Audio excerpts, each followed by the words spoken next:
राधे राधे। आप सभी का मेरे चैनल राधा प्यारी में सभी भक्तों का स्वागत है। आइए मेरे साथ माघ पूर्णिमा व्रत कथा का श्रवण करें।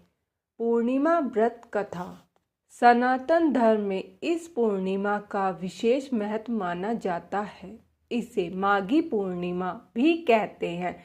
इस दिन गंगा स्नान करने का विशेष महत्व माना गया है, क्योंकि ऐसा माना जाता है कि माघ पूर्णिमा पर भगवान विष्णु गंगाजल में निवास करते हैं और अपने भक्तों को अपना आशीर्वाद देते हैं। इस दिन गंगा स्नान करने से पापों से छुटकारा मिलने की मान्यता है।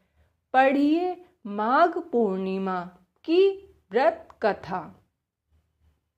पौराणिक कथा के अनुसार कांतिका नगर में एक ब्राह्मण रहता था जिसका नाम धनेश्वर था। वह भिक्षा मांगकर अपना जीवन गुजार रहा था। उसकी कोई संतान नहीं थी। एक दिन भिक्षा मांगने के दौरान लोगों ने ब्राह्मण की पत्नी को बांझ कहकर ताने मारे और उसे भिक्षा देने से मना कर दिया। इस घटना से ब्राह्मण की पत्नी बहुत दुखी हुई, जिसके बाद उसे किसी ने 16 दिन तक माँ काली की पूजा करने की सलाह दी। ब्राह्मण दंपति ने 16 दिनों तक माँ काली की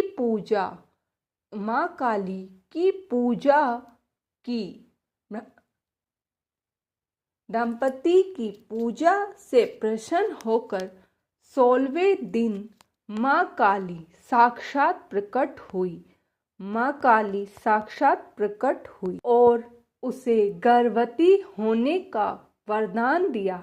इसके साथ ही माँ काली ने उस ब्राह्मणी से हर पूर्णिमा के दिन एक दीपक जलाने को कहा और धीरे धीरे हर पूर्णिमा पर दीपक की संख्या बढ़ा देने की बात कही। साथ ही दोनों पति पत्नी को मिलकर पूर्णिमा का व्रत रखने को भी कहा। माँ काली के कहे अनुसार ब्राह्मण पति पत्नी ने पूर्णिमा को दीपक जलाने शुरू कर दिए और व्रत रखा। जल्द ही ब्राह्मणी गर्भवती हो गई।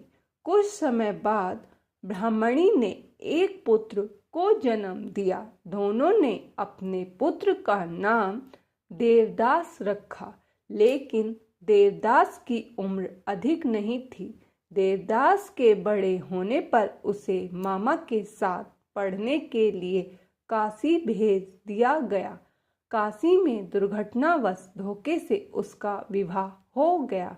कुछ समय बाद काल उसके प्राण लेने आया, लेकिन उस दिन पूर्णिमा थी और ब्राह्मण दंपति ने उस दिन भी अपने पुत्र के लिए व्रत रखा था,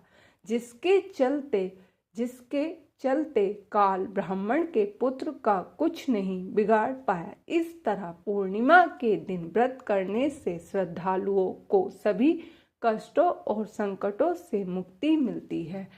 जय हो पूर्णिमा व्रत की। जैसे आपने ब्राह्मणी के पुत्र को जीवन दान दिया, ऐसे सभी को देना और अपनी कृपा बनाए रखना। राधे राधे। जय श्री श्याम।